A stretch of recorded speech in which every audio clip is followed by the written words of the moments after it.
الحمد لله وكفى والصلاة والسلام على عباده الذين اصطفى خصوصا على أفضلهم وخاتم النبيين محمد الأمين وعلى آله وصحبه أجمعين. أما بعد فقد قال الله تبارك وتعالى كما ورد في سورة الكهف: أعوذ بالله من الشيطان الرجيم بسم الله الرحمن الرحيم. وَاتْلُ مَا أُوحِيَ إِلَيْكَ مِنْ كِتَابِ رَبِّكَ لَا مُبَدِّلَ لِكَلِمَاتِهِ وَلَنْ تَجِدَ مِنْ دُونِهِ مُلْتَحَدًا. وَاصْبِرْ نَفْسَكَ مَعَ الَّذِينَ يَدْعُونَ رَبَّهُمْ بِالْغَدَاةِ وَالْعَشِيِّ يُرِيدُونَ وَجْهَهُ وَلَا تَعْدُ عَيْنَاكَ عَنْهُمْ تُرِيدُ زِينَةَ الْحَيَاةِ الدُّنْيَا وَلَا تُطِعْ مَنْ أَغْفَلْنَا قَلْبَهُ عَنْ ذِكْرِنَا وَاتَّبَعَ هَوَاهُ وَكَانَ أَمْرُهُ فُرُطًا. وَقُلِ الْحَقُّ مِنْ رَبِّكُمْ فَمَنْ شَاءَ فَلْيُؤْمِنْ وَمَنْ شَاءَ فَلْيَكْفُرْ. إِنَّا أَعْتَدْنَا لِلظَّالِمِينَ نَارًا أَحَاطَ بِهِمْ سُرَادِقُهَا وَإِنْ يَسْتَغِيثُوا يُغَاثُوا بِمَاءٍ كَالْمُهْلِ يَشْوِي الْوُجُوهَ. واضرب لهم مثل الحياة الدنيا كماء أنزلناه من السماء فاختلط به نبات الأرض فأصبح هشيما تذروه الرياح وكان الله على كل شيء مقتدرا. المال والبنون زينة الحياة الدنيا والباقيات الصالحات خير عند ربك ثوابا وخير أملا. وَيَوْمَ نُسَيِّرُ الْجِبَالَ وَتَرَى الْأَرْضَ بَارِزَةً وَحَشَرْنَاهُمْ فَلَمْ نُغَادِرْ مِنْهُمْ أَحَدًا وَعُرِضُوا عَلَى رَبِّكَ صَفًّا لَقَدْ جِئْتُمُونَا كَمَا خَلَقْنَاكُمْ أَوَّلَ مَرَّةٍ بَلْ زَعَمْتُمْ أَن لَّن نَّجْعَلَ لَكُم مَّوْعِدًا. صدق الله العظيم. رب اشرح لي صدري ويسر لي أمري واحلل عقدة من لساني يفقهوا قولي. اللهم ربنا ألهمنا رشدنا واعذنا من شرور أنفسنا. اللهم أرنا الحق حقا وارزقنا اتباعه وأرنا الباطل باطلا وارزقنا اجتنابه. آمین یا رب العالمین. میری آج کی گفتگو بھی اصل میں پچھلے جمعے کی گفتگو کے تسلسل میں ہے. آپ کو یاد ہوگا کہ پچھلے خطاب جمعہ کا عنوان تھا دجالی فتنہ اور سورہ کہف. اس کے ضمن میں جو باتیں پچھلی مرتبہ بیان ہو چکی ہیں اجمالاً انہیں ذہن میں تازہ کر لیجیے. سب سے پہلی بات یہ کہ دجل کے لفظی معنی ہے فریب، دھوکہ، ملمہ سازی. قرآن مجید میں اس مادے سے کوئی لفظ نہیں آیا. احادیث میں دجالوں کا تذکرہ ہے. ایک تو حضور نے فرمایا کہ قیامت سے قبل 30 دجال ایسے پیدا ہوں گے، سامنے آئیں گے، جن میں سے ہر شخص نبوت کا مدعی ہوگا جبکہ وہ نبی نہیں ہوگا. نبی تو حضور صلی اللہ علیہ وسلم آخری ہے. تو 30 دجال. ان میں سے جیسا کہ میں نے عرض کیا تھا 5-6 تو حضور کے زمانے ہی میں، آپ کے بعد متصل قبل حضرت ابوبکر کے زمانے میں سامنے آ گئے تھے. اور بھی جو آئے ہوں گے تاریخ میں، لیکن یہ کہ ماضی قریب کے 2 دجال جو ہیں ان سے ہم خوب واقف ہیں. ایک ایرانی دجال بہاءاللہ جس سے کہ بہائی مذہب شروع ہوا، اور دوسرا یہ ہندوستانی دجال غلام احمد قادیانی جس سے قادیانی مذہب شروع ہوا. اس سلسلے کی آخری کڑی ہوگی ایک شخص، ایک یہودی جو دجال ہے لیکن وہ دعویٰ کرے گا کہ میں مسیح ہوں. میں اس کے بارے میں تفصیل سے عرض کر چکا ہوں، وہ مزید تفصیل میں نہیں جاؤں گا. البتہ ایک اور دجال کا حدیث میں تذکرہ آتا ہے جو خدا ہونے کا دعویٰ کرے گا، خدائی کا دعویٰ کرے گا. اس دجال کے بارے میں ایسی احادیث بھی ہمیں ملتی ہیں کہ حضور نے فرمایا کہ اس سے بڑا فتنہ دنیا میں کبھی رونما نہیں ہوا. حضرت آدم کی تخلیق سے لے کر تا قیام قیامت وہ جو دجال کا فتنہ ہوگا اس سے بڑا فتنہ کوئی اور نہیں. اور پھر یہ بھی آپ نے فرمایا کہ یہ شخص جو ہوگا یہ جھوٹا ہوگا اور اس کے پیشانی پر کافارا لکھا ہوا ہوگا، کفر، جسے ہر مومن پڑھ لے گا. یعنی کافر نہیں پڑھ سکے گا، وہ تو اس کے دلیل کے فریب میں آ ہی جائے گا، لیکن مومن جو ہے وہ پڑھ لے گا کہ اس کی پیشانی پر کفر لکھا ہوا ہے. خواہ وہ مومن پڑھا ہوا ہوگا خواہ یہ کہ وہ ان پڑھ ہو، لیکن وہ پڑھ لے گا کہ اس کی پیشانی پر کاف پیرا لکھا ہوگا۔ اس کے بارے میں جو احادیث میں نے آپ کو پچھلی مرتبہ سنائی ان کا حاصل یہ ہے کہ ایک تو یہ کہ قواعد طبعیہ، فورسز آف دی نیچر اور ایلیمنٹس جو عناصر ہیں جن سے کہ یہ کائنات بنی ہوئی ہے، اس پر اسے بڑا غیر معمولی اقتدار اور اختیار اور تسلط اور قدرت حاصل ہو جائے، چنانچہ فاصلے اس کے لیے معدوم ہو جائیں گے۔ اس دنیا میں روئے ارضی پر کوئی بستی نہیں بچے گی جس میں وہ 40 دن کے اندر اندر جس کا چکر نہ لگا لے۔ پھر وہ جب گفتگو کرے گا تو مشرق و مغرب کے مابین بسنے والے سب لوگ اس کی بات سنیں گے۔ اس کی سواری جو ہے وہ اتنی تیز ہوگی کہ اس کی ٹاپوں کے درمیان ایک ٹاپ دوسری ٹاپ کے مابین جو ہے اتنا فاصلہ ہوگا جتنا کہ ایک رات اور دن میں بمشکل سفر طے کیا جا سکے۔ بعض احادیث میں آیا ہے کہ اس کا ایک قدم اگر مدینے میں ہوگا تو دوسرا یروشلم میں ہوگا۔ پھر یہ کہ زمین کے دریا بھی اس سے مسخر ہو جائیں گے اور زمین کی نباتات بھی مسخر ہو جائیں گے۔ وہ حکم دے گا تو دریا چلیں گے اور وہ حکم دے گا تو رک جائیں گے۔ وہ کسی بالکل بے آب و گیا زمین پر سے گزرے گا اور حکم دے گا زمین کو کہ نکال اپنے خزانے، جو نباتات تیرے اندر ہے وہ زمین نکال کر پیش کر دے گی۔ وہ آسمان کو حکم دے گا کہ بارش برسا اور آسمان بارش برسائے گا۔ اسی طرح علاج معالجے کی انتہا کو معاملہ پہنچ جائے گا کہ مادر ذات جو نابینا ہوں گے اور جو کوہی ہوں گے ان کا بھی علاج ہو جائے گا، وہ بھی ٹھیک ہو جائے گا۔ سرجری اتنی ترقی کر جائے گی کہ ایک شخص کو وہ آری سے چیرے گا، 2 حصوں میں تقسیم کر دے گا، پھر سیدھے گا اور پھر وہ زندہ انسان ہوگا۔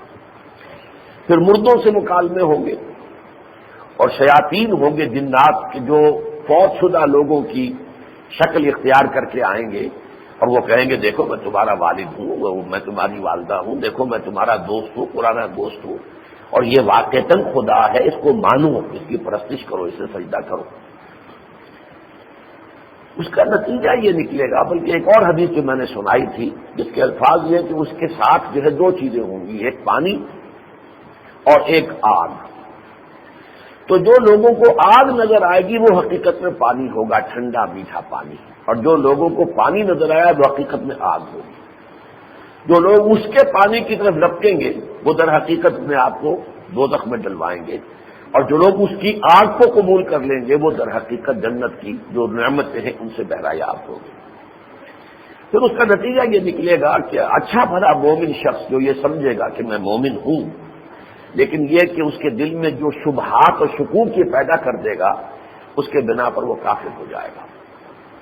اور آخری بات یہ کہ آخر میں جو اس کی پیروی کے لیے نکلیں گی وہ عورتیں ہوں گی، وہ گھروں سے نکل کر باہر آ جائیں گی، یہاں تک کہ ایک بندہ مومن جو ہے وہ اپنے گھر کو جائے گا، اپنی ماں بہن بیٹی اپنی پھوپھی کو باندھ کر رسیوں سے جوڑ کے رکھے گا تاکہ وہ کہیں دجال کی پیروی کے لیے باہر نہ نکل جائے۔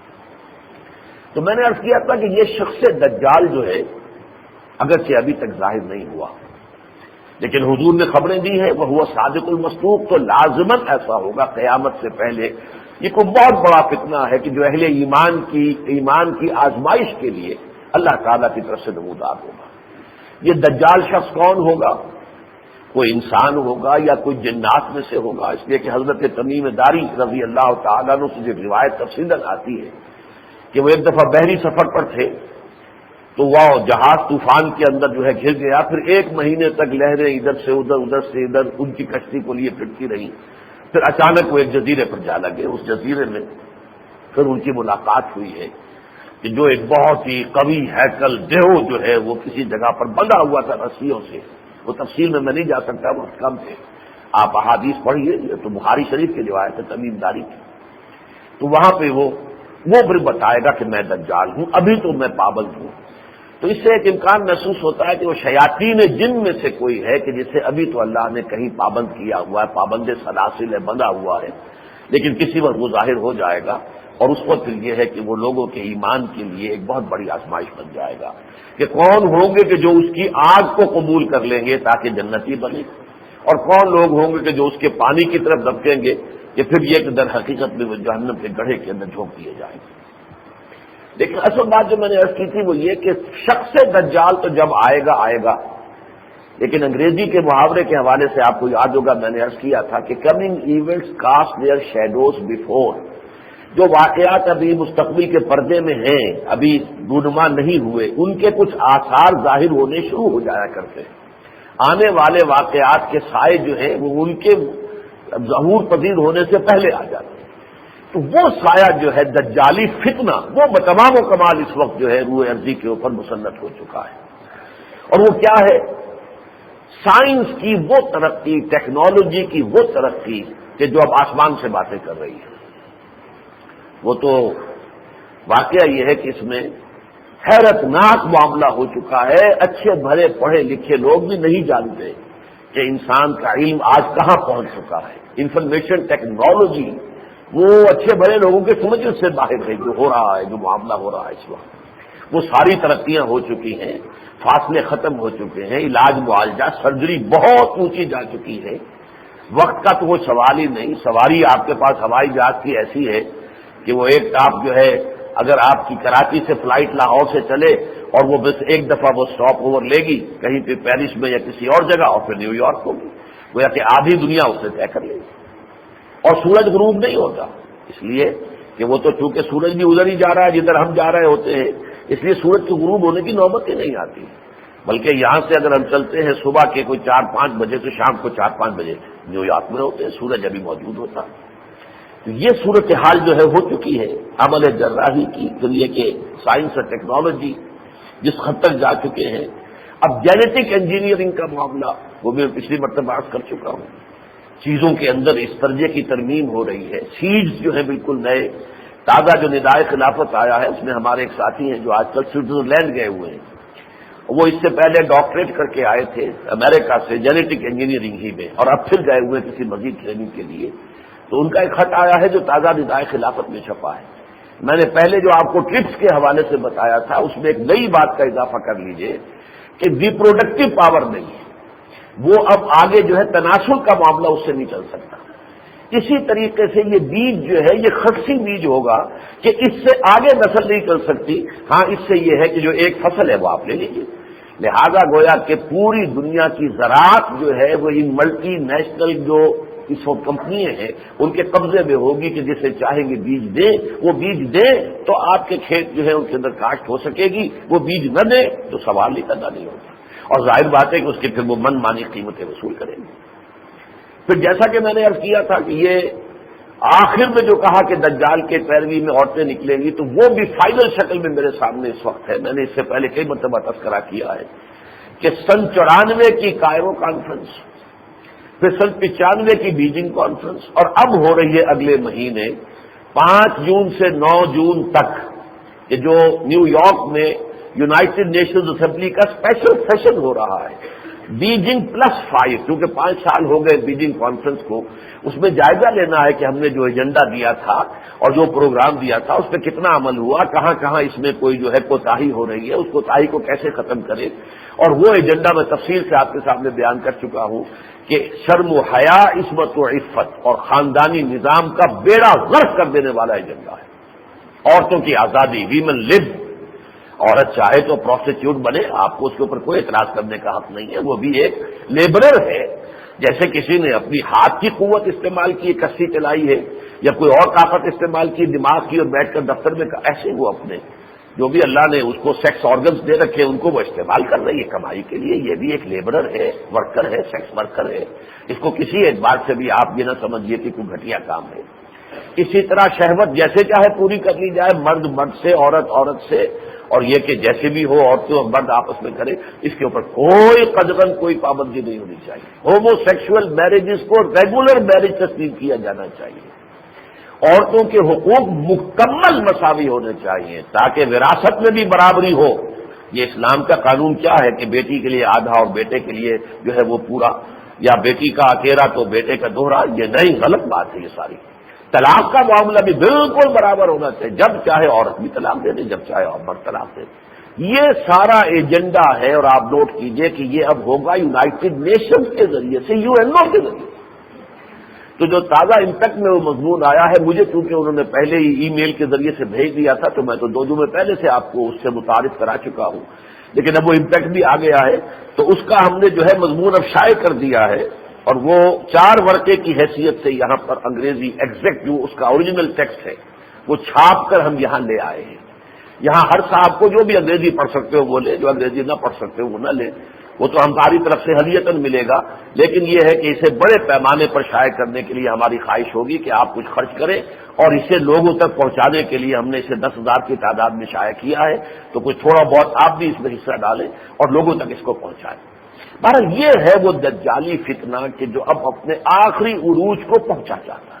یہ میں نہیں کہہ سکتا وہ شخص دجال کب ظاہر ہوگا، ظاہر ہے وہ بھی یہودی ہوگا، اس لیے کہ دنیا کے رزق کے خزانوں پر وہ یہودی ہی قبضہ کر رہے ہیں، لہذا وہ جو صورت ہے کہ وہ جس کو جو ان کا مذہب اختیار کرے گا اور پرستش کرے گا اس دجال کی، صرف اس کو رزق ملے گا، باقی کو لیے رزق کے دروازے بند ہو جائیں گے۔ اور یہ اب بالکل انہونی بات نہیں ہے، سامنے نظر آ رہا ہے جس طریقے سے IMF نے اور ورلڈ بینک نے اور ورلڈ ٹریڈ آرگنائزیشن نے اور ٹرپس نے جس طریقے سے کہ شکنجہ جو ہے وہ اپنی پوری نوع انسانی کے گرد جو ہے اس نے کس لیا ہے، تو اس سے کوئی عجیب بات نہیں کہ کچھ عرصے کے بعد وہ شخص جو ہے دجال اکبر وہ بھی ظاہر ہو جائے۔ بہرحال اس دجالی فتنے کے ضمن میں نے عرض کیا تھا کہ ایک تو یہ ہے کہ اس کا اجتماعی سطح پر مقابلہ، اس کے لیے تو ایک ہی شکل ہے کہ کسی ملک میں اسلام کا مکمل اور کامل نظام قائم کیا جائے، اس کی برکتیں ہوں گی جو دجالی فتنے کا اصل جو ہے جواب بنے گی اور اس کا توڑ بنے گی۔ لیکن ایک ہے انفرادی سطح پر اپنے ایمان کو محفوظ رکھنے کے لیے اور دجال کے اثرات سے اپنے آپ کو بچانے کے لیے، جیسے کہ قرآن مجید میں بھی آتا قوا انفسکم واہلیکم نارا، سب سے پہلے اپنے آپ کو اور اپنے اہل و عیال کو آگ سے بچاؤ۔ علیکم انفسکم لا یضرکم من ضل اذا اهتدیتم، تم پر اصل ذمہ داری تو تمہاری اپنی ہے، اپنے آپ کو بچاؤ۔ کوئی اور گمراہ ہو رہا ہو تو اس سے تمہیں کوئی غضب نہیں پہنچے گا، بشرطے کہ تم دعوت و تبلیغ کا حق ادا کرتے رہو۔ اگر تم دعوت و تبلیغ کا حق ادا نہیں کر رہے، امر بالمعروف اور نہی عن المنکر کی ذمہ داری ادا نہیں کر رہے، تو تم لائق ملامت ہوگے، تمہیں بھی سزا ملے گی۔ واتقوا فتنة لا تصيبن الذين ظلموا منكم خاصة، لیکن یہ کہ اگر تم یہ کہ اپنی طرف سے ابلاغ و تبلیغ کرتے رہو اور دعوت دیتے رہو اور امر بالمعروف اور نہی عن المنکر کی ذمہ داری ادا کرتے رہو، تو پھر گمراہ ہو جائے، اس سے تمہیں کوئی غضب نہیں پہنچے گا۔ لہذا سب سے پہلا مسئلہ یہ ہے میرے اور آپ کے لیے کہ ہم خود اس کے اثرات سے کیسے بچیں، یہ اثرات بد۔ اس کے ضمن میں آپ کو حدیث سنا چکا ہوں، یہ حدیث جو ہے کہ سورہ کہف کے بارے میں حضور نے فرمایا، خاص طور پر دجالی فتنے کے اثرات سے انسان کو محفوظ رکھنے والی سورت سورہ کہف ہے۔ چنانچہ پوری سورت کے بارے میں بھی حدیث آئی ہے، سورہ کہف کی ابتدائی آیات کے بارے میں بھی حدیث ہے، سورہ کہف کی آخری آیات کے بارے میں بھی حدیث ہے۔ تو معلوم ایسا ہوتا ہے کہ ویسے تو بحیثیت مجموعی پوری سورہ مبارکہ جو ہے اس میں مفید ہے، مؤثر ہے، لیکن خاص طور پر ابتدائی اور آخری آیات کی خصوصی اہمیت ہے۔ پھر وہ حدیث بھی میں آپ کو سنا چکا ہوں حضرت ابو سعید خدری رضی اللہ تعالی عنہ سے، ان النبی صلی اللہ علیہ وسلم قال من قرأ سورۃ الکہف فی یوم الجمعۃ اضاء له النور ما بین الجمعتین، جو شخص ہر جمعے کو سورہ کہف کی تلاوت کا معمول بنا لے تو اس کو ایک ایسا نور عطا ہو جائے گا کہ جو اگلے جمعے تک کے لیے اس کی کفایت کرے گا، یعنی نور ایمان جو ہے وہ اس کے قلب کے اندر جو ہے وہ تازہ رہے گا۔ اب ظاہر بات ہے کہ اس سے مراد وہ تلاوت نہیں ہے جو ہم کرتے ہیں، ہم تو صرف عربی پڑھتے ہیں، باقی ہمیں پتہ ہی نہیں اس میں کیا کہا گیا۔ تلاوت سے مراد وہ تلاوت ہوگی کہ سمجھ کر، اس کے معانی کو سمجھتے ہوئے، اس کے مفہوم کو سمجھتے ہوئے اگر اس سورہ مبارکہ کی تلاوت کی جائے تو انسان کے ایمان بالغیب، اللہ کی ہستی پر ایمان، اللہ کی قدرت پر ایمان، اللہ پر توکل، یہ ساری چیزیں جو ہیں اس درجے پر راسخ ہو جائیں گی کہ پھر وہ دجالی فتنہ جو ہے وہ اس کے اوپر اثر انداز نہیں ہو سکے گا۔ اس حوالے سے اس سورہ مبارکہ کی جو ابتدائی اور آخری آیات تھی ان کی تو میں نے پچھلی مرتبہ کچھ تفسیر عرض کی تھی، اس میں خاص طور پر پہلی جو 8 آیات ہیں ان میں جو 2 آیتیں ہیں بڑی اہم ہیں اس اعتبار سے، انا جعلنا ما علی الارض زینۃ لها لنبلوہم ایہم احسن عملا، ہم نے اس زمین کے اوپر جو کچھ ہے اسے اس کے لیے زینت بنا دیا ہے، اس کا زیور بنا دیا ہے، زیبائش اور آرائش کا ذریعہ بنا دیا ہے، تاکہ ہم آزمائیں کہ کون ہے وہ لوگ کہ جو اچھے عمل کرتے ہیں، یعنی دنیا ہی پر ریچھ کر رہ جاتے ہیں یا دنیا میں رہتے ہوئے اصل محبت ہم سے کرتے ہیں، یہ ہے اصل امتحان۔ رخ روشن کے آگے شمع رکھ کر وہ یہ کہتے ہیں ادھر جاتا ہے دیکھیں یا ادھر پروانہ آتا ہے. آیا تو یہ جو شمع کی روشنی ہے بس وہی اس کے اندر مگن ہو گیا اور اسی کے گرد طواف کر رہا ہے, یا جو ذات باری تعالی ہے در حقیقت وہ اس کے گرد طواف کر رہا ہے. بس اسی کے اندر فرق ہو جائے گا کہ کون ناکام ہے کون کامیاب. وَإِنَّا لَجَاعِلُونَ, جو کچھ بھی اس کے اندر ہے زمین کے اوپر, چاہے وہ اسکائی اسکریپرز ہیں اور بڑی بڑی عالیشان بلڈنگیں ہیں اور بڑے بڑے عمدہ چمن ہیں, سعیدن جوروزا, ایک وقت آئے گا یہ سب کے سب چورا چورا ہو کر پڑے ہوئے ہوں گے اور زمین پوری چٹیل میدان ہو جائے گی.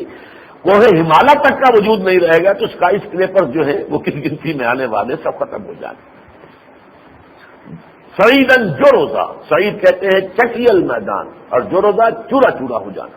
تو یہ سب چیزیں چورا چورا ہوئی پڑی ہوں گی. یہ تو صرف در حقیقت ایک خاص مدت تک کے لیے لوگوں کے لیے امتحان کے لیے ہم نے یہ زیبائش ہے, آرائش ہے.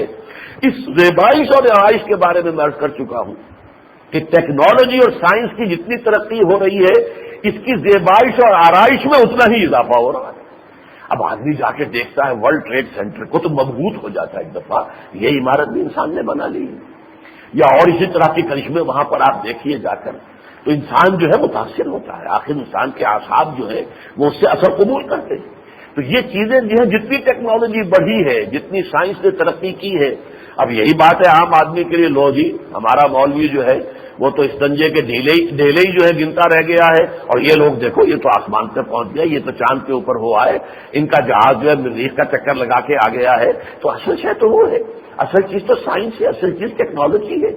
یہ کیا لیے پھرتے اللہ کو مانو, رسول کو مانو, آخرت کو مانو, جنت کو مانو, دوزخ کو مانو, فرشتوں کو مانو, وحی کو مانو. ان چیزوں کی کیا کوئی ریلیونس کیا ہے, ان کی کیا پریکٹیکل امپورٹنس. عام آدمی کا ذہن جو ہے وہ در حقیقت اسی سائنسی اور ٹیکنالوجی کی ترقی کی وجہ سے وہ دین سے روز بروز مزید برگشتہ ہو رہا ہے کہ ان چیزوں کی کوئی پریکٹیکل اہمیت نہیں ہے, کوئی پریگمیٹک جو ہے اس کی حیثیت نہیں ہے. اصل چیزیں تو یہ ہیں جو ان کے پاس ہیں. اس سے یہ ہے کہ اس الحاد اور مادہ پرستی جو ہے اسے اور تقویت حاصل ہوتی چلی جا رہی ہے جیسے جیسے یہ سائنس اور ٹیکنالوجی ترقی کر رہی ہے. تو یوں سمجھیے کہ یہ دو کھوٹے ہیں جو سورہ کہف کے آغاز میں اور اختتام پر گاڑ دیے گئے. اس آغاز میں تو جیسا کہ میں نے آپ کو بتایا, انا جعلنا ما علی الارض زینۃ لها لنبلوہم ایہم احسن عملا وانا لجاعلون ما علیہا صعیدا جرزا.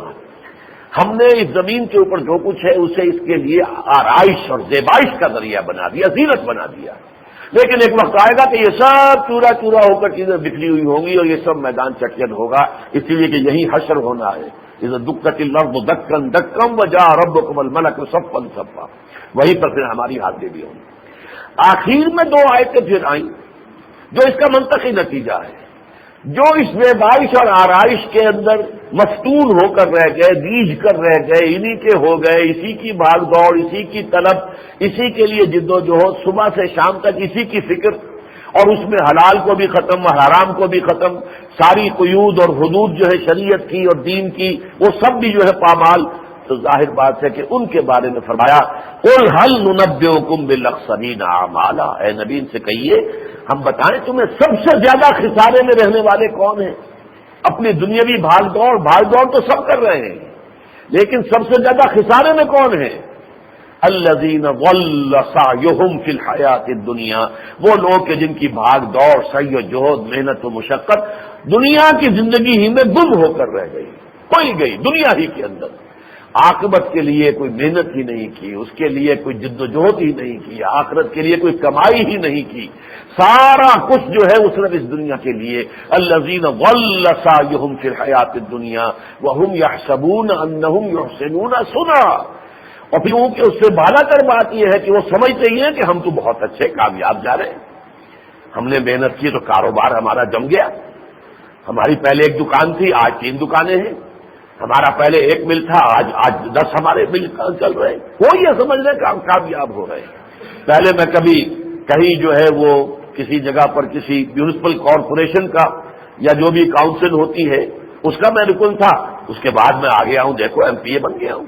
اس کے بعد آگے جو آ کر میں بن گیا ہوں، مجھے وزارت بھی مل گئی ہے، تو میں تو انہم یحسنون صنعا، ساری جد و جہد جو ہو رہی ہے دنیا کے لیے، اور اس میں ظاہر بات ہے کہ اللہ کا قانون یہی ہے، من کان یرید العاجلۃ عجلنا له فیہا ما نشاء لمن نرید ثم جعلنا له جہنم یصلاها مذموما مدحورا، جو طالب بن جاتا ہے دنیا کا، ہم دنیا ہی میں اسے کچھ نہ کچھ دے دیتے ہیں، جس کو چاہیں جتنا چاہیں دے دیتے ہیں، اس کو وہ سمجھتے ہیں اپنی کامیابی، لیکن اس کے بعد ان کے لیے جہنم ہی جہنم رہ جائے گی، آخرت میں کچھ نہیں ہوگا، آخرت کے لیے کچھ کمایا ہی نہیں، آخرت کے بینک میں کچھ ڈپازٹ کرایا ہی نہیں، تو وہاں کہاں سے کیش کرا لیں گے آپ جا کر، وہاں کچھ نہیں ملے گا، وہاں تو پھر یہ کہ دھکے دیے جا کر جہنم میں گرا دیے جائیں گے۔ اس کے بعد میں نے اشارہ کیا تھا پچھلی مرتبہ، لیکن آج ذرا میں تفصیل سے عرض کرنا چاہتا ہوں کہ یہ دو کھوٹے جو اس سورہ مبارکہ کے آپ ابتدا میں اور پھر انتہا پر ہیں، اس کے ساتھ ہی جو ہے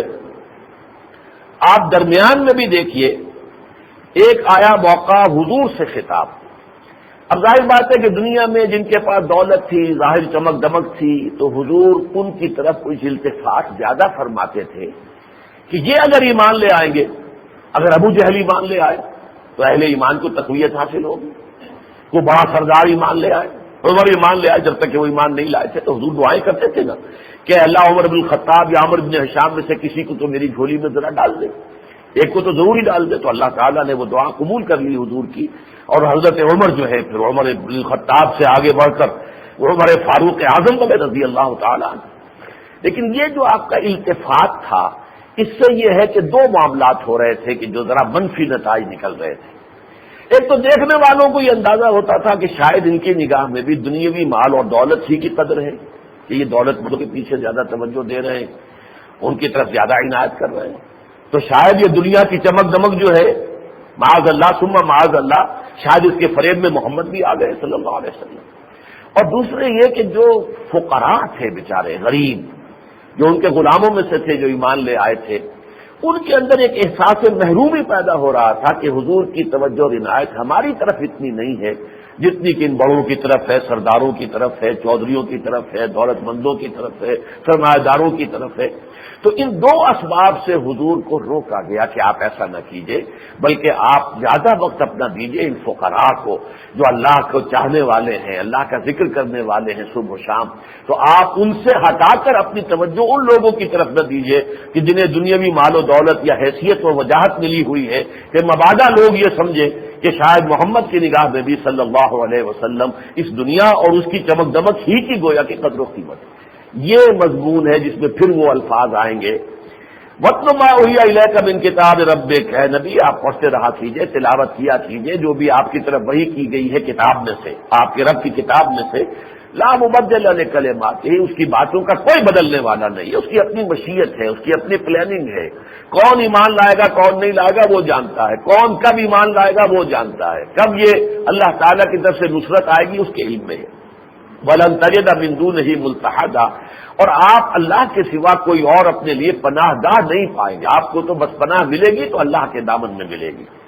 وَاصْبِرْ نَفْسَكَ مَعَ الَّذِينَ يَدْعُونَ رَبَّهُم بِالْغَدَاةِ وَالْعَشِيِّ، اور روکے رکھیے اپنے آپ کو ان لوگوں کی رفاقت اور معیت میں کہ جو اپنے رب کو پکارتے ہیں صبح و شام، یریدون وجہہ، اور اسی کی رضا کے طالب ہیں، اسی کے چہرے انور کے وہ پرستار ہیں، پرستش کرنے والے ہیں۔ وَلَا تَعْدُ عَيْنَاكَ عَنْهُمْ، اور دیکھیے ان سے اپنی نگاہوں کو ہٹا کر اس دوسری طرف نہ پھیر دیجیے نگاہوں کو دولت مندوں کی طرف، ترید و زینت الحیات الدنیا، کیا یہ دنیاوی زندگی کی زینت لوگوں کو یہ کہیں اجتماع نہ ہو جائے کہ آپ بھی اس کے طالب ہیں، آپ کی توجہ بھی ادھر ہو رہی ہے، آپ بھی انہی کی قدر و قیمت جو ہے وہ اپنے طرز عمل سے ثابت کر رہے ہیں، ایسا نہیں ہونا چاہیے۔ وَلَا تَعْدُ عَيْنَاكَ عَنْهُمْ تُرِيدُ زِينَةَ الْحَيَاةِ الدُّنْيَا وَلَا تُطِعْ مَنْ أَغْفَلْنَا قَلْبَهُ عَنْ ذِكْرِنَا، اور اس شخص کی آپ بات ہی نہ مانیے، سنیے ہی نہ اس کی بات جس کے دل کو ہم نے اپنی یاد سے غافل کر دیا ہے، وَاتَّبَعَ هَوَاهُ، جو اپنی خواہش نفس کی پیروی کر رہا ہے۔ یہ سردار جو ہے قریش کے، یہ بات ماننے والے نہیں ہیں، آپ کتنی بھی پیمپرنگ کر لیں ان کی، کتنی بھی رعایت کر لیں ان کی، کتنا بھی آپ ان کے لیے اپنے دل کے اندر جو ہے اور اپنی محفلوں میں ان کے لیے گوشہ پیدا کر لیں، لیکن نہیں، یہ ایمان لانے والے نہیں ہیں، اس لیے کہ وَاتَّبَعَ هَوَاهُ وَكَانَ أَمْرُهُ فُرُطًا، وہ تو اپنی خواہشات کی پیروی کر رہے ہیں اور ان کا معاملہ حد سے گزر جانے والا ہے۔ وَقُلِ الْحَقُّ مِن رَبِّكُمْ، اور آپ تو کہہ دیجئے ڈنکے کی چوٹ، دیکھو میں جو کچھ پیش کر رہا ہوں یہ تمہارے رب کی طرف سے حق ہے، میں پیش کر رہا ہوں۔ فَمَن شَاءَ فَلْيُؤْمِنْ وَمَن شَاءَ فَلْيَكْفُرْ، تو جو چاہے ایمان لائے، جو چاہے کفر کرے۔ اللہ کو تمہاری کوئی احتیاج نہیں ہے، نہ مجھے تمہاری کوئی احتیاج ہے۔ اِنَّا أَعْتَدْنَا لِلظَّالِمِينَ نَارًا، باقی جو شرک پر اڑے رہیں گے ان ظالموں کے لیے ہم نے آگ تیار کر رکھی ہے، احاط بہم سرادقها، جس کی قناتیں انہیں اپنے گھیرے میں لے لیں گی۔ وَيَسْتَغِيثُوا يُغَاثُوا بِمَاءٍ كَالْمُهْلِ يَشْوِي الْوُجُوهَ، اور اگر وہ پیاس کی شدت سے بےتاب ہو کر پانی طلب کریں گے تو انہیں پانی پینے کو وہ دیا جائے گا کہ جیسے کہ کھولتا ہوا تانبا ہو کہ جو ان کے چہروں کو جھلس دے گا۔ بئس الشراب، بہت ہی بری ہوگی وہ پینے کی شے۔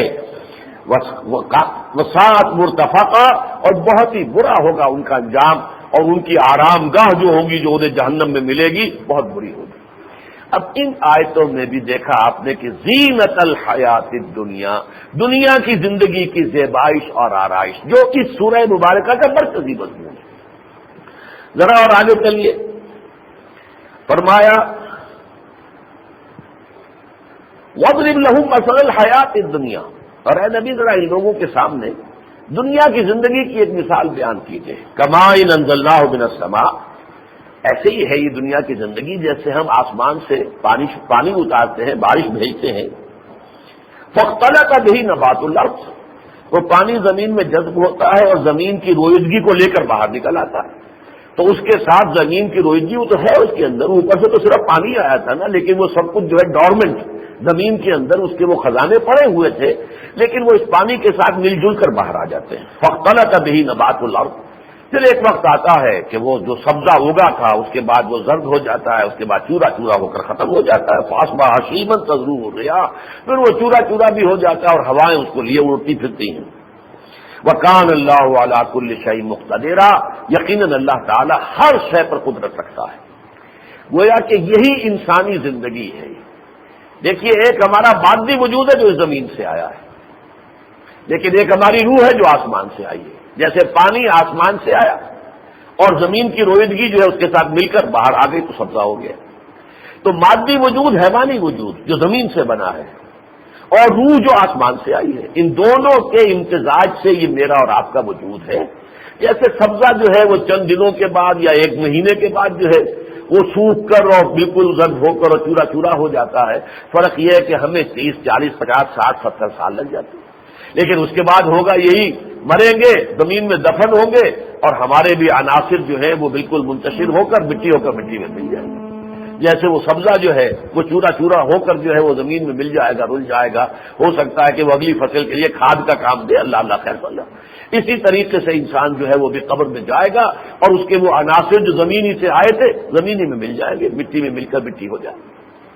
اب اس کے بعد فرمایا اس دنیا کی زندگی میں یہ جو زمین سے آنے والا حیوانی وجود اور آسمان سے آنے والا روحانی وجود، ان دونوں کے اجتماع سے جو حیات دنیاوی کا یہ تھوڑا سا وقفہ تمہیں ملا ہے، 60 70 80 برس ہمارے گنتے میں تو بہت ہوتے ہیں لیکن ہے کیا کچھ بھی نہیں۔ اللہ تعالیٰ کا تو ایک دن 1000 برس کا ہے، تو اس کے اعتبار سے تو ایک ساتھ بھی نہیں بنتی۔ تو یہ جو تمہیں تھوڑا سا وقت ملتا ہے اس میں ہم نے تمہارے آزمائش کے لیے زیبائش اور آرائش پیدا کر دی ہے۔ وہ کیا ہے؟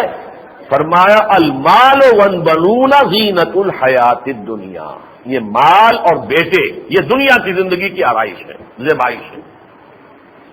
والباقیات الصالحات، باقی رہنے والی چیز نہ مال ہے نہ اولاد ہے۔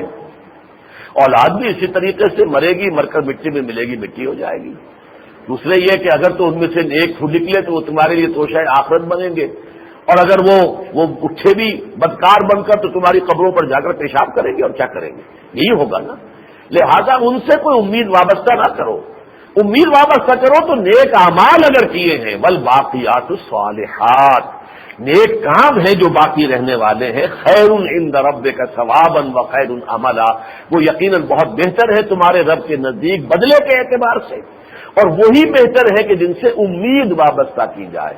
کوئی نیک کمائی کی ہے تو امید کرو کہ اللہ تعالیٰ شرف قبول عطا فرما دے اس میرے اعمال کو، اور یہ کہ میرے لیے وہ ذریعہ نجات بنا دے۔ لیکن اگر نیک اعمال نہیں کمائے ہیں، مال اور دولت اور دنیا اور اپنی اولاد اور اپنے آپ کو کھپا دیا اور امریکن اسکول میں ان کی ایجوکیشن کرا دی ہے، تم اسی کے اندر رل گئے، تمہاری زندگی اسی میں گم ہو گئی، تو تمہارا حشر وہی ہوگا. قل هل ننبئكم بالاخسرين اعمالا الذين ضل سعيهم في الحياة الدنيا وهم يحسبون انهم يحسنون صنعا. فرمایا کہ وہ جو قیامت کا دن آئے گا، وہ یوم نسیر الجبال، جس دن کہ ہم پہاڑوں کو چلا دیں گے. ایک جگہ آیا ہے کہ وہ ایسے چلیں گے جیسے بادل چلتے ہیں جن کو تم دیکھ رہے ہو کہ بڑے ٹھوس ہیں، وہی تمرو کمر صحاب، جیسے بادل چل رہے ہوتے، کوہ ہمالیہ ایسے چل رہا ہوگا اور ریت بن جائے گا. یوم نسیر الجبال وتری الارض بارزۃ، اور زمین کو تم دیکھو گے ننگی ہوگی، چٹیل، لا عوج لا امتا، نہ اس میں کوئی ٹیڑھ ہوگی، کجی ہوگی، کونا ہوگا، کچھ نہیں ہوگا، سیدھی چٹیل میدان. فرمایا وحشرناہم، اور پھر ہم تم سب کو جمع کریں گے. فلم نغادر منہم احدا، اور ان میں سے پھر کسی ایک کو بھی نہیں چھوڑیں گے، سب کے سب، آدم سے لے کر آخری آدمی جو دنیا میں آئے گا قیامت تک، وہ سب کے سب حاضر ہوں گے. وَعُرِضُوا عَلَىٰ رَبِّكَ صَفًّا، اور وہ سب پیش کیے جائیں گے اپنے پروردگار کے حضور میں، اس کے سامنے صفے باندھے ہوئے. اور اللہ فرمائے تھا لقد جئتمونا، فرمائے گا کہ آ گئے ہو نا ہمارے پاس، کما خلقناکم اول مرہ، ایسے ہی جیسے ہم نے تمہیں پہلی بار پیدا کیا تھا. پہلی بار کی پیدائش تھی عالم ارواح میں، تمام ارواح بیک وقت موجود تھی، آدم سے لے کر آخری آدمی تک کی ارواح تمام کی تمام موجود تھی حضور اللہ کے حضور میں، جبکہ وعدہ لیا گیا تھا لست بربکم قالوا بلی. اس کے بعد دوبارہ اب ہم کھڑے ہوں گے میدان حشر میں، تو تمام کے تمام انسان آدم سے لے کر آخری آدمی تک جو قیامت تک پیدا ہوگا سب کھڑے ہوں گے. تب کہے گا اللہ تعالیٰ لقد جئتمونا، آ گئے ہو ہمارے پاس، کما خلقناکم اول مرہ، جیسے کہ ہم نے تمہیں پہلی مرتبہ پیدا کیا. دوسری مرتبہ تمہیں پیدا کیا تھا دنیا میں، اس میں تو ظاہر بات ہے کہ وقفہ ہے. تمہارا دادا جو ہے وہ بہت پہلے پیدا ہوا تھا، تمہارا باپ اس کے بعد ہوا، اس کے بعد تم ہوئے، پھر تمہارا بیٹا ہوا، پھر تمہارا پوتا ہوا. یہ تو 20-20 سال کا 25-25 سال کا فصل ہے. اس کے بعد یہ پیدائش تمہاری ہوتی رہی ہے، دوسری مرتبہ کی پیدائش. لیکن وہ پہلی پیدائش میں تم سب موجود تھے، اور اب جو دنیا کے خاتمے پر آخرت کے میدان میں تم کھڑے ہوئے ہو. بل زعمتم ان لن نجعل لكم موعدا، لیکن تمہاری گمراہی یہ ہے کہ تم نے یہ گمان کر لیا تھا کہ وہ وعدے کا وقت نہیں آئے گا جبکہ ہمیں اللہ کے حضور میں حاضر ہونا ہوگا. یہ جو وسوسہ تمہارے ذہن میں آ گیا، کوئی قیامت نہیں، کوئی باعث بعد الموت نہیں، کوئی حساب کتاب نہیں، کوئی جزا و سزا نہیں، کوئی جنت اور دوزخ، سب ڈھکوسلے ہیں اور کچھ نہیں ہے، یہ جب ذہن میں آتا ہے تو یہ ہے تباہی اور بربادی کا ذریعہ. تو میں نے آپ کو 4 مقامات بتا دیے سورہ کہف کے. ان سب کا یوں سمجھیے کہ یہ اس کا مین تھیم ہے. بار بار جو چیز سامنے آ رہی ہے گویا کہ جیسے کہ یہ کہ ادھر ایک لکڑی جو ہے آپ نے گاڑ دی، ادھر ایک لکڑی گاڑ دی، اس کے درمیان جو ہے ایک رسی تنی ہوئی ہے، اس میں پھر جو ہے آپ نے پرو دیے ہے وہ مضمون تھوڑے تھوڑے وقفے سے کہ ہم نے جو کچھ زمین پر ہے اس کو اس کے لیے زیبائش اور آرائش بنایا. انا جعلنا ما علی الارض زینۃ لها لنبلوهم ایہم احسن عملا. حضور سے فرمایا کہ حضور دیکھیے آپ دولت مندوں کی طرف زیادہ التفات نہ فرمائیں، مبادا لوگوں کو یہ گمان ہو کہ ترید و زینت الحیات الدنیا. پھر مجھ سے اور آپ سے فرمایا دیکھنا یہ دنیا کی زندگی جو ہے تمہاری 30 40 50 60 برس کی، اس میں بات وہ فصیلت ہی لتی توی وہ من فی الارض جمیعا ثم ینجی. اس روز انسان کہے گا میرے باپ کو، بیوی کو، بیٹے کو، بھائی کو، سب کو، بلکہ تمام انسانوں کو جہنم میں جھونک دو، کسی طرح مجھے بچا لو. یہ نفسی کا عالم ہوگا. تو یہ تعلقات جو دنیا کے ہیں یہ تو یہی رہ جائیں گے اکثر و بیشتر. الاخلاء بعضهم لبعض عدو الا المتقین. یہ جو دنیا میں دوستیاں ہیں یہ دشمنیوں میں تبدیل ہو جائیں گی. ہاں جو متقی ہیں ان کے درمیان اگر یہاں دوستی ہے اور رشتہ داری ہے وہ برقرار رہے. اللہ تعالی ہمیں ان میں شامل فرمائے. اس کے علاوہ میں چاہتا ہوں کہ سورہ کہف کے بعد مضامین کا اجمالی تذکرہ مزید کر دوں، اس لیے کہ جو میں نے حدیث آپ کو سنائی ہے کہ پوری سورہ کہف در حقیقت اسی موضوع کو مختلف پیرایوں میں بیان کر رہی ہے. مثلا 2 قصے اس میں آئے ہیں، ان کے حوالے سے جو حقیقتیں بیان ہوئی ہیں ان کو نوٹ کیجئے. ایک تو وضرب لہم مثلا الرجلین. اب میں چونکہ اس وقت درس نہیں ہو رہا ہے یہ صرف میں آپ کو اشارے دے رہا ہوں، اپنے طور پر جا کر سورہ کہف کا مطالعہ کیجئے، تلاوت کیجئے، ترجمہ دیکھیے تو یہ مضامین جو ہیں اس میں جو بھی اشارات میرے ہیں اس وقت کے وہ انشاءاللہ مفید محسوس ہوں گے آپ کو۔ دو اشخاص تھے، دو دوست تھے، ایک کو اللہ نے بہت دولت دی تھی، اور دولت اس زمانے کی کیا ہوتی تھی، کارخانے تو ہوتے نہیں تھے، دو باغات تھے انگوروں کے، کھجوروں کے درخت جو ہے ان کے گرد باڑ کے طور پر لگے ہوئے تھے، اریگیشن کا جو ہے پورا نظام تھا، درمیان میں کھیتی بھی تھی، ہر شے موجود ہے، پھر اللہ نے اسے اولاد بھی دے رکھی تھی۔ دوسرا تھا کہ وہ اللہ والا تھا، درویش تھا، لیکن اس کے پاس دنیاوی اعتبار سے کوئی مال و دولت نہیں تھی۔ ان کا مکالمہ آیا ہے سامنے کہ وہ جو دولت مند تھا اسے اپنی دولت پر غرہ ہو گیا، اور اس نے کہا دیکھو تم کیا مجھے فرمائش کر رہے ہو اور فہمائش کر رہے ہو اور مجھے نصیحت کر رہے ہو، میں دنیا میں کامیاب ہوں، تم جھوٹے پٹخارتے ہو، تمہاری کوئی حیثیت نہیں ہے، میں تو آنا اکثر و من کا مال ہوں، آج و نفرا، میرے پاس مال زیادہ ہے، میری نفری زیادہ ہے، تم ہو کون مجھ سے بات کرنے والی؟ وہ دخل جنت ہوا ظالم لنفسہ، اسی کیفیت میں وہ اپنے باغ میں داخل ہوا جبکہ اپنے نفس پر یہ ظلم کر رہا تھا۔ کہ ما اظن ان تبید هذه ابدا، کیا ڈراتے ہو مجھے، میں نے یہ باغ ایسے بنائے ہیں، سارا بندوبست ایسا کر لیا ہے، ان پر کبھی کوئی تباہی اور ہلاکت آ ہی نہیں سکتی۔ وما اظن الساعة قائمة ولئن رددت الى ربي لاجدن خيرا منها منقلبا، اور مجھے کوئی گمان نہیں ہے کہ قیامت ہونے والی ہے، اور بالفرض جیسا تم کہتے ہو قیامت ہو بھی گئی تو پھر میرے رب نے اگر یہاں مجھے یہ سب کچھ دیا تو وہاں بھی دے گا، اور تم جیسے یہاں پر جوتیاں پٹخار رہے ہو ویسے وہاں پر جوتیاں پٹخارو گے، تمہارا وہاں بھی کوئی حشر جو ہے اچھا نہیں ہوگا۔ اس کے جواب میں اس نے کہا قال له صاحبه وهو يحاوره اکفرت بالذی خلقك من تراب ثم من نطفة ثم سواك رجلا، اس نے کہا اس اللہ والے نے کہ تجھے کیا ہو گیا ہے، اللہ کا کفر کر رہے ہو، جس نے تمہیں مٹی سے بنایا، پھر نطفے سے بنایا، پھر پورا انسان بنا کے کھڑا کر دیا، یہ سارا کچھ اسی کا دیا ہوا ہے۔ لولا اذ دخلت جنتک قلت ما شاء اللہ لا قوت الا باللہ، کیوں نہ ایسا ہوا کہ جب تو اپنے جنت میں داخل ہوا تھا تو تو کہتا کیا اللہ تعالیٰ کی شان ہے، اللہ کی دین ہے، جو اللہ نے چاہا ہے، اللہ کا بڑا فضل و کرم ہے، یہ کہتا ماشاء اللہ کے الفاظ سے جملے زبان پر آتے، مبادہ یہ کہ تو نے یہ سمجھا کہ بس میں نے سارا بندوبست کر رکھا ہے، یعنی تیرا سارا توکل اور دار و مدار اور انحصار مادی اسباب و وسائل پر ہے۔ ہو سکتا ہے کہ میرا رب مجھے تو تیرے اس باغ سے کہیں بہتر باغ عطا کر دے اور تیرے اس باغ کو جو ہے ہلاک کر دے، برباد کر دے۔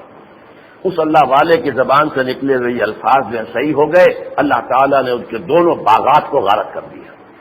اس کے بعد الفاظ آتے ہیں فَأَصْبَحَ يُقَلِّبُ كَفَّيْهِ عَلَى مَا أَنفَقَ فِيهَا وَهِيَ خَاوِيَةٌ عَلَى عُرُوشِهَا وَيَقُولُ يَا لَيْتَنِي لَمْ أُشْرِكْ بِرَبِّي أَحَدًا، اب وہ رہ گیا اپنی ہتھیلیاں ملتا ہوا، میں نے تو اس پر بڑی انویسٹمنٹ کی تھی، بڑی محنت کی تھی، اتنے سال میں یہ باغ لگایا تھا، وہاں سے پودے لے کر آیا تھا، میں نے کیا کچھ کیا تھا، میں نے اس کے لیے اریگیشن کا سارا نظام کیا تھا، میں تو برباد ہو گیا، تباہ ہو گیا، کاش کہ میں نے اپنے رب کے ساتھ شرک نہ کیا ہوتا۔ یہ ہے آج کے دور کا شرک۔ اس پورے رکوع میں کسی دیوی کا، کسی دیوتا کا تذکرہ نہیں، تذکرہ ہے تو رب کا ہے۔ وَلَئِن رُدِدتُّ إِلَىٰ رَبِّي لَأَجِدَنَّ خَيْرًا مِّنْهَا مُنقَلَبًا، اگر میں لوٹا ہی دیا گیا اپنے رب کی طرف، واقعی اگر آخرت ہو گئی، بعد الموت ہو گئی تو مجھے وہاں بھی میرا رب جو ہے دے گا، کسی اور دیوی دیوتا کا، لات کا، عزا کا، منات کا، کسی کا نہیں۔ لیکن چونکہ سارا دار و مدار توکل مادی اسباب و وسائل پر تھا، یہ ہے شرک۔ آج کے دور کا شرک یہ ہے، اس لیے کہ اللہ کی پرستش کرتے ہو تو صرف اللہ پر توکل ہونا چاہیے، مادی وسائل استعمال کرو، برتو، متاع ہے، یہ متاع الحیات دنیا ہے، برتنے کی چیزیں ہیں، برتو، لیکن توکل مادی اسباب و وسائل پر نہ ہو۔ چنانچہ وَلَقَدْ آتَيْنَا مُوسَى الْكِتَابَ وَجَعَلْنَاهُ هُدًى لِّبَنِي إِسْرَائِيلَ أَلَّا تَتَّخِذُوا مِن دُونِي وَكِيلًا، تورات کی تعلیم کا جو خلاصہ بیان کیا گیا سورہ بنی اسرائیل میں، میرے سوا کسی اور کو اپنا کارساز نہ سمجھنا، بس۔ لیکن جب ہم مادہ پرستی کے جال میں الجھ جاتے ہیں، ہمارا سارا توکل، اعتماد، بھروسہ، دل کو اطمینان ہوتا ہے تو کبھی جب مادی وسائل ہوں، جیب میں پیسے ہوں، تبھی اطمینان ہوگا، ورنہ نہیں۔ یہ ہے اصل میں اس دور کا شرک کہ جو اس سورہ مبارکہ کے 5ویں رکوع میں بیان ہوا۔ پھر اس سورہ مبارکہ میں ایک تفصیلی قصہ آیا ہے، حضرت موسیٰ علیہ السلام کا جو سفر اللہ تعالیٰ کے حکم سے ہوا حضرت خضر کے ساتھ۔ میں تفصیل میں نہیں جا سکتا کہ حضرت خضر کون تھے، ہو سکتا ہے کہ وہ فرشتے ہوں، ہو سکتا ہے کوئی پرانے زمانے کے ولی اللہ ہوں جن کی روح کو اللہ تعالیٰ نے، جیسا کہ شاہ ولی اللہ دہلوی کا خیال ہے کہ فرشتوں کے طبقہ اصل میں اللہ تعالیٰ شامل کر دیتا ہے۔ بہرحال حضرت خضر نے جب وہ سفر دونوں نے کیا ہے تو یہ آپ کو یاد ہوگا، یہ قصہ ظاہر بات ہے جو لوگ یہاں موجود ہیں قرآن مجید سے اتنی سرسری واقفیت تو سب کو ہی ہے کہ حضرت خضر نے ایک کشتی جس کے اندر سفر کر رہے تھے اس کا ایک تختہ توڑ دیا۔ حضرت موسیٰ نے فوراً ڈانٹ کے یہ آپ نے کیا کیا؟ وہ تو جلالی مزاج کے تھے اور ان کا یہ آپ چاہتے ہیں کشتی والوں کو آپ غرق کر دیں؟ ان کا دیکھو تم سے میں نے وعدہ لے لیا تھا میں جو کروں مجھ سے کوئی بات نہ کرنا، سوال نہ کرنا۔ کہہ رہی اچھا مجھے معاف کر دو میں بھول گیا تھا۔ آگے چلے تو ایک نوجوان ملا، اسے قتل کر دیا۔ حضرت موسیٰ سے پھر سبق نہیں ہوا، یہ کیا کیا؟ قتل کا نفس ذکیۃ بغیر نفس لقد جئت شیئا امرا یا دکرا، یہ کیا کیا تم نے ایک جان جو کہ بے گناہ جان تھی، اس کا کوئی جرم نہیں، تم نے قتل کر دیا۔ ان کا دیکھو الم اقل لک انک لن تستطیع معی صبرا، میں نے کہہ دیا تھا نا کہ تم صبر نہیں کر سکو گے میرے ساتھ۔ اور پھر کہا کہ اچھا اگر اب میں پوچھوں تو پھر ٹھیک ہے، پھر آپ مجھے اپنے سے جدا کر دیجیے گا، اب آپ کی حجت جو ہے مجھ پر قائم ہو چکی ہے۔ اب گئے تو ایک بستی میں گئے، وہاں بستی کے لوگوں سے چاہا کہ کچھ کھانے کو ہمیں دے دو بھائی، ہم فقیر ہیں، درویش ہیں، مسافر ہیں۔ فابوا ان یضیفوہما، تو پوری بستی ایسے شقی لوگوں پر مشتمل تھی، کسی نے انہیں کھانا نہیں دیا۔ لیکن اب انہوں نے دیکھا حضرت خضر نے کہ ایک دیوار ہے جو گرا چاہتی ہے، انہوں نے اسے سیدھا کر دیا۔ حضرت موسیٰ پھر چپ نہیں رہے کہ یہ ایسے ناہنجار لوگ ہیں یہ، اور ان کی دیوار کو آپ نے سیدھا کر دیا۔ ایسی بات تھی تو ان سے اجرت لیتے اس پر تاکہ کچھ کھانے کو تو ہوتا ہمارے پاس، آپ نے ان سے اجرت بھی نہیں لی اور ان کی دیوار سے نہیں کر دی۔ ان کا ٹھیک ہے، ھذا فراق بینی و بینک، بس ابھی بات میرے اور تمہارے درمیان، تمہارا سفر جو تھا وہ ختم ہوا، اب سن لو اصل تعویل کیا تھی۔ سأنبئک بتأویل ما لم تستطع علیہ صبرا، جس چیز پر تم صبر نہیں کر سکے ان کی اصل حقیقت کیا تھی۔ دیکھو وہ جو کشتی تھی وہ کچھ بیچارے مزدوروں کی ملکیت تھی، اور ایک بادشاہ آگے تھا کہ جو تمام اچھی کشتیوں پر قبضہ کر رہا تھا۔ جیسے ہمارے ہاں بھی وہ خاص موقع آتا ہے حکومت کا تو وہ جو ہے وہ ویگنیں پکڑ لیتے ہیں، گاڑی ٹرک جو ہے قابو کر لیتے ہیں، تو یہ ساری کشتیاں جو ضبط ہو رہی تھی تو میں نے اس کے اندر عیب لگا دیا تاکہ بادشاہ کہ دفع کرو اس کو، تو یہ کسی کام کی نہیں، تو کشتی بچ گئی ان کی۔ ایک تختہ ہی ہے نا، وہ ٹوٹا وہ جوڑ لیں گے، لیکن یہ تختہ میں نہ توڑتا تو پوری کشتی ان کے ہاتھ سے گئی تھی، ان کی جو مزدوری کا ذریعہ تھا وہ گئی تھی۔ یعنی بظاہر ایک شے تمہیں بری نظر آئی ہے، حقیقت میں اس کے پردے میں خیر ہے۔ آگے چلو، وہ جو نوجوان تھا اس کے بارے میں ہمیں معلوم تھا کہ یہ اگر جو اس کے جینز ہیں، جس طرح کے جینز لے کے وہ دنیا میں آیا ہے، یہ اگر بڑا ہوگا تو سرکش ہوگا، والدین کے لیے جو ہے یہ سوہان روح بنے گا، جبکہ والدین اس کے بڑے نیک ہیں، میاں بیوی دونوں جو ہیں بہت نیک ہیں۔ لہذا ہم نے یہ چاہا کہ اس کو تو بات دیا جائے اور اللہ تعالیٰ انہیں پھر نیک اولاد عطا کرے تاکہ وہ ان کے بڑھاپے کا سہارا بنے، آنکھوں کی ٹھنڈک بنے، ان کے لیے سوہان روح نہ ہو۔ یعنی بظاہر تو وہ والدین رو رہے ہوں گے کہ ہمارا جو ہے ایک بیٹا تھا وہ اللہ نے ہم سے لے لیا، چھین لیا، حقیقت میں ان کے لیے خیر ہے، اس لیے کہ اس کے شر سے اللہ نے انہیں بچایا ہے۔ اسی طرح یہ جو دیوار جو تھی ٹیڑھی ہو رہی تھی میں نے سیدھی کر دی ہے۔ اصل میں یہ دیوار دو یتیم بچوں کی ملکیت ہے جو اس بستی میں رہتے ہیں، اور اس دیوار کے نیچے ان کا والد جو بڑا نیک آدمی تھا اس نے اپنے ان بچوں کے لیے ایک دفینہ خزانہ رکھا ہوا ہے۔ اگر یہ دیوار گر جاتی وہ خزانہ ابھی ظاہر ہو جاتا اور یہ لوگ جو ہے سب کے سب اس کے اوپر جو ہے قبضہ کر لیتے، یتیموں کے ہاتھ پلے کچھ نہ پڑتا۔ تو میں نے اس لیے اس کو درست کیا ہے کہ جب تک وہ بچے جوان ہو اس وقت تک یہ دیوار کھڑی رہے، تاکہ پھر کوئی اللہ تعالیٰ ہیلا بنا دے گا کہ پھر ان کو معلوم ہو جائے کہ ہمارے لیے خزانہ یہاں ہے۔ تو گویا کہ دنیا میں جو حوادث پیش آتے ہیں ان کا ظاہر کچھ اور ہوتا ہے، باطن کچھ اور ہوتا ہے۔ ضروری نہیں کہ جو ظاہر نظر آ رہا all that glitters is not gold، جو چیز بھی چمک رہی ہے وہ ضروری نہیں ہے کہ سونا ہی ہو سکتا، پیتل ہو۔ تو در حقیقت یہ وہی بات ہے جو قرآن مجید میں کہی گئی ہے سورہ بقرہ میں، آسان تکرہوا شیئا وہو خیر لکم وآسان تحبوا شیئا وہو شر لکم۔ ہو سکتا ہے کہ تم کسی شے کو ناپسند کرو درا حالے کہ اسی میں تمہارے لیے خیر ہو، اور ہو سکتا ہے کہ تم کسی چیز سے محبت کرو، پسند کرو، اچھا سمجھو درا حالے کہ اس میں تمہارے لیے شر ہو۔ وہ والدین تو اپنے بیٹے کو سے امیدیں لگائے بیٹھے ہوں گے ہمارے بڑھاپے کا سہارا بنے گا، حالانکہ وہ اگر زندہ رہتا تو ان کے لیے سہان روح ہو جاتا، ان کے بڑھاپے کے اندر آ کر ان کے لیے جو ہے ان کی زندگی ادیرت کر دیتا۔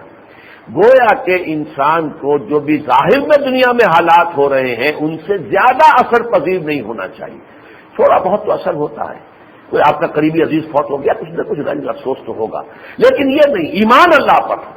اگر بظاہر کوئی شے ایسی ہے جو مجھے پسند نہیں ہے، لیکن میرا ایمان یہ ہو کہ اس میں یقیناً کوئی خیر ہوگا اللہ کی طرف سے جو مجھے فی الحال نظر نہیں آ رہا، اس سے جو اطمینان اور سکون دنیا میں انسان کو رہتا ہے کہ کوئی تشویش اور خامخواہ کا صدمہ اور رنج کیوں ہو گیا، کیسے ہو گیا، کس نے کر دیا، اس نے کر دیا، اس سے انتقام، اس سے بدلا، تو یہ بھی در حقیقت اسی حقیقت، دنیا کی زندگی کی حقیقت کہ اس کی حقیقت کچھ اور ہوتی ہے، اوپر پردہ کوئی اور پڑا ہوتا ہے۔ پردہ خوشنما ہے اور پیچھے اس کے جو ہے بہت ہی بدنما کوئی شے ہے، پردہ بہت ہی کوئی تکلیف دہ ہے یا بدنما ہے اور حقیقت میں اس کے پیچھے کوئی بہت ہی اچھی شے مضمر ہے۔ یہ بالکل وہی بات ہے کہ جیسے پیتل کے اوپر سونے کا ملمہ ہو گیا ہو، اسی طریقے سے جو ہے کسی شے کی حقیقت کو، حیات اخروی کو، اور اصل حیات جو ہے اور روحانی زندگی، اس کو مادی زندگی اور حیات دنیاوی کے پردے میں چھپا دیا گیا ہے۔ اس کے علاوہ اس سورہ مبارکہ میں دو قصے آئے ہیں تفصیل سے، شروع میں بھی اور آخر میں بھی۔ اصحاب کہف، یہ قصہ ہے ان لوگوں کا جو توحید پر ایمان لائے، لیکن چونکہ غلبہ مشرکین کا تھا، رومن امپائر جبکہ ابھی انہوں نے عیسائیت اختیار نہیں کی تھی، اس زمانے کا یہ واقعہ ہے، اور انہیں آخری الٹیمیٹم دیا گیا ان نوجوانوں کو کہ تم یا تو اپنے اس دین توحید سے باز آ جاؤ ورنہ تمہیں رجم کر دیا جائے گا۔ وہ بیچارے اپنے جان بچانے کی خاطر جا کر ایک غار میں چھپ گئے اور اللہ نے 300 برس تک انہیں وہاں سلائے رکھا۔ پھر ان کی آنکھ کھلی ہے تو انقلاب آ چکا تھا، اس لیے کہ اب رومن امپائر خود جو ہے حضرت مسیح کے دین کو اختیار کر چکی تھی۔ تو یہ بھی ایک حقیقت کے اعتبار سے کہ اہل ایمان کے لیے کبھی زندگی میں ایسا مرحلہ بھی آ سکتا ہے کہ جان بچانے کے لیے کہیں غار میں چھپنا پڑے، اس درجے کمزوری ہو، لیکن اہل ایمان کو اللہ تعالیٰ دنیا میں وہ ترقی اور وہ عروج بھی دیتا ہے کہ جو حضرت ذوالقرنین کو اللہ نے دیا۔ ان کی 3 مہمات کا ذکر ہے، مغرب میں فتح کی، مشرق میں فتح کی، شمال میں فتح کی۔ یہ کیا خسرو یا سائرس ذوالقرنین جن کو قرآن کہتا ہے، یہ بہت بڑی عظیم مملکت، مادہ اور پارس یہ 2 ملک ہوتے تھے پہلے، جنہیں دونوں کو یکجا کر کے انہوں نے ایک ملک بنایا، دی گریٹ ایرانین امپائر۔ اس میں یہ سائرس یا کیخورس جس کا 2500 سالہ جشن جو ہے سابق جو شہنشاہ تھے ایران کے، انہوں نے منایا تھا، اس لیے کہ وہ یہ اس امید میں تھے کہ ایران کی وہی عظمت و سطوت پارینہ جو ہے وہ دوبارہ لوٹ کر آئے گی اور میں بہت بڑا شہنشاہ بنوں گا۔ لیکن یہ کہ ان کا حشر تو خیر بہت برا ہوا ہے، لیکن یہ کہ خسرو کا معاملہ یہ ہے کہ اللہ نے ان کو وہ دنیا میں اقتدار دیا۔ تو گویا کہ اہل ایمان کو ہر حالت کے لیے دنیا میں تیار رہنا چاہیے۔ ایسا بھی ہو سکتا ہے کہ ان کے اوپر آزمائش آئے، سخت آزمائش ہے، جان بچانا جو ہے مشکل ہو جائے، ایسا بھی ہو سکتا ہے کہ اللہ تعالیٰ جو ہے غلبہ عطا کر دے، سطوت اور سلطنت عطا فرما دے، دنیا میں خلافت عطا فرما دے، لَيَسْتَخْلِفَنَّهُمْ فِي الْأَرْضِ۔ اور میں آج جب یہ نوٹ کر رہا تھا تو مجھے اچانک خیال آیا کہ دیکھیے حضور کی زندگی میں صلی اللہ علیہ وسلم یہ دونوں کیفیتیں جمع ہوئی۔ 3 دن تک آپ غار ثور میں روپوش رہے جان بچانے کے لیے، رہے کہ نہیں رہے؟ روپوش تھے نا۔ وہ 300 برس ہے اصحاب کہف کے، وَلَبِثُوا فِي كَهْفِهِمْ 300 سِنِينَ وَازْدَادُوا 9۔ اگر وہ سولر کیلنڈر سے لیں تو 300 برس تھے، لینر سے لیں تو 309 برس تھے، اب جو چاند کا حساب ہے۔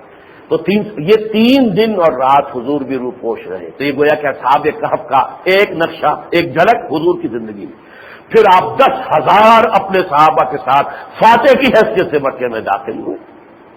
8 ہی برس بعد کی بات ہے، 10 رمضان المبارک سن 8 ہجری کو، اور اس عظیم مملکت اس کے بعد جب آپ کا انتقال ہوا تو پورا جزیرہ نمائے عرب جو ہے وہ در حقیقت آپ کے زیر نگی تھا۔ کون تھے اس وقت خلیفۃ اللہ فی الارض؟ کون تھے؟ محمد رسول اللہ صلی اللہ علیہ وسلم۔ تو یہ حقائق ہیں کہ یہ اگر پیش نظر رہے تو آدمی ظاہر سے دھوکہ نہیں کھاتا، دنیا کا دیوانہ نہیں بنے گا، دنیا پر نہیں ریجھے گا، دنیا میں رہو، جو چیزیں ہیں برتو، سب جات ہو، اور اس کے سوا تمہاری زندگی میں نسب العین کے درجے میں کوئی شے نہ ہے۔ بس یہی اصل ہے وہ بات دین کی کہ سورہ کہف کے مختلف جو چیزیں ہیں ان کے حوالے سے مختلف پیرایوں میں کہیں قصے، کہیں تمثیل، کہیں صریح الفاظ، کہ یہ دنیا کی زیبائش اور آرائش پر ریجھ نہ جانا، اسی میں گم ہو کر نہ رہ جانا، بلکہ یہ کہ اس میں رہتے ہوئے بازار سے گزرا ہوں، خریدار نہیں ہوں۔ کن فی الدنیا کانک غریب اور عابر السبیل، دنیا میں ایسے رہو جیسے کہ اجنبی ہو یا راہ چلتے مسافر ہو۔ راستے سے کیا تعلق ہوتا ہے آدمی کو؟ اسے تو اپنی منزل پر جانا ہے، یہ دنیا تو سوائے راستے کے اور کچھ نہیں ہے۔